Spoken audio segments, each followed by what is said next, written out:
Well, Pope Francis was the first Latin American pope and a transformative figure in the modern church. How would you summarize his most significant contributions to the Catholic Church and to the world?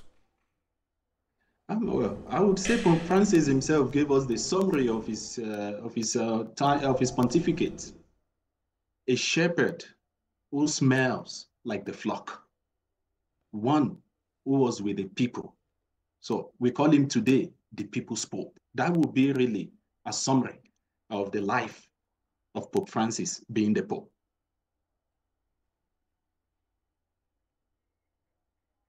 Father, are you still there? Can you hear us? I'm with you. I'm with you. Oh, okay. You know, what we're seeing live from the Vatican is, it leaves everyone in awe of the life of Pope Francis himself. When he first was elected the Pope of the Catholic Church, he came out and made some statements departing from the usual of what we see by other cardinals. Talk to us about the background of Pope Francis that gave birth, if I would, to his lifestyle as the Pope of the Catholic Church. Well, three things I would say was crucial to the life of Pope Francis.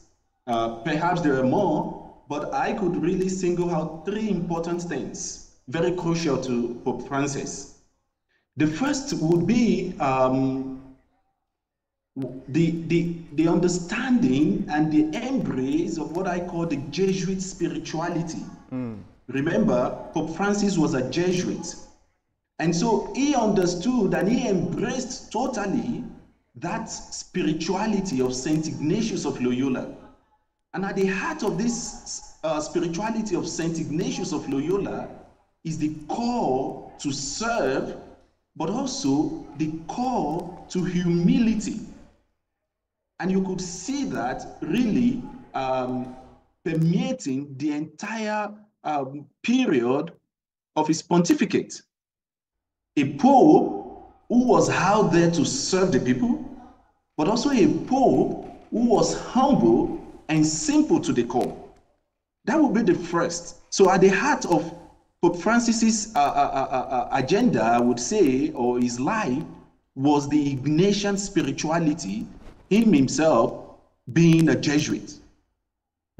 Well, the second is also not too far from this Jesuit Ignatian spirituality, which is the life of St. Francis.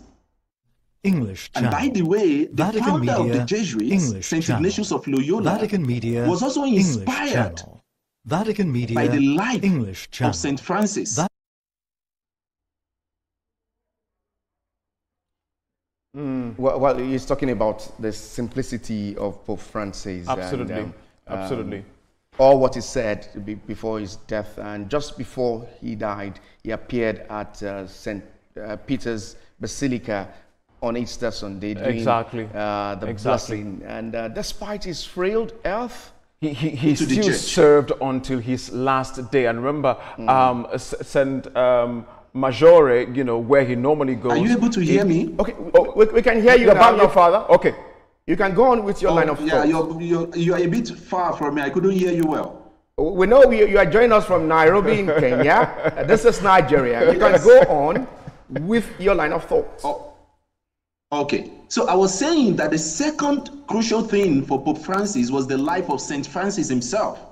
The one after which he took that name, Francis.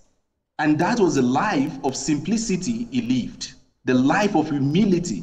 Basically understanding the brokenness of our world and understanding that his mission wasn't just alone to the Catholic faithful, but to entire humanity. That's right. You see. And so that would be the second. And the third is actually his devotion, or it was his devotion to the Blessed Virgin Mary. And we shouldn't be surprised that now at the end of his life, Pope Francis asked that he be buried That's right. at St. Mary's Major and not at the Vatican. And so if there are three things I would say really influenced this papacy, this particular pope that just passed on, it will be the Ignatian spirituality, the spirituality of the Jesuits, the life, the simplicity of Saint Francis, and his devotion to the Blessed Virgin Mary. All right, let me quickly bring this to you. Just a day before his death, he appeared at St. Peter's Square for the Easter Sunday, despite his frail health. What do you make of his devotion to service? Exactly the point, that Pope Francis was a man ready to serve to the last. He was a man ready to give it all. But again, he understood very well the place of consultation, because prior to his coming out, he had actually sought permission from his, his nurse, from the medics, and to say, do you think I will be able to do this? Do you think I'm strong enough for this? And actually, he got the permission of Maxiliano, his personal, I would say medics, his personal nurse, who said, you are able to do this. You are able to go around. You're able to at least to be with the people. And so already Pope Francis gave us, or I would say, taught us indeed how to always have the people at heart and to place them first, you see. Yet, without jeopardizing, I would say, our health. And so it's a two-way thing. On the one hand, he sought confirmation. So that is where science also comes in, you see. And on the other hand, you could see a man driven by love for the people, where the faith also comes in. And so you see the balance between faith and science. A man ready to give it to the very last. Well spoken, Reverend Father. I want to bring, again, the conversation of his service, not just to the Catholic faithfuls, but to other persons around the world, especially in bringing peace between warring nations and going to countries hitherto popes had never visited. What do you think, made Pope Francis such a different man in that sense? He is the first pope I've ever seen kneeling down to kiss the feet of, other persons. We saw that in 2019 in South Sudan. And we've seen him quite a number of times, having meetings with our brothers and sisters from other faiths. What exactly was Pope Francis trying to achieve with this lifestyle? It tells us really that Pope Francis was also a man of his time. Remember the context in which Pope Francis grew. It was indeed the context of Latin America. And what came out of that context is what we call today the liberation theology. This was a context that was really broken.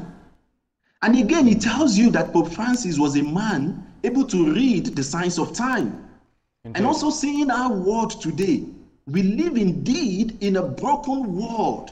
Just look around us in Africa today. In fact, just take a look from the Atlantic to the Indian Ocean.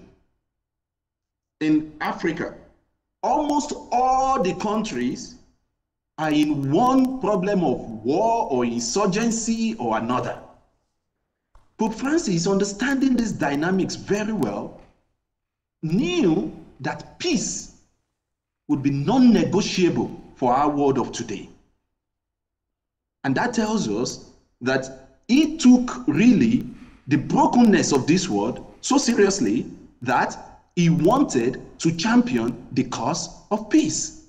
And again, diagnosing what could be leading to these conflicts and war, he discovered actually that religion and even ethnicity or nationalism was a problem.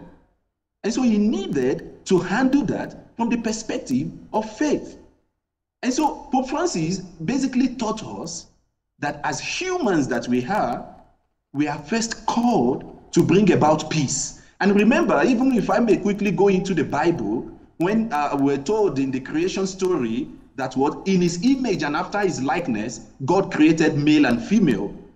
You see, basically, what are we seeing here? What was God doing even before the creation of this world?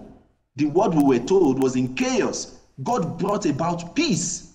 And so Pope Francis understood very well that if we are to continue the work of creation, and if we are created in the image and likeness of God, very important for us will be to ensure that there is peace on earth. And so absolutely. he embodied that image and likeness of God that he was.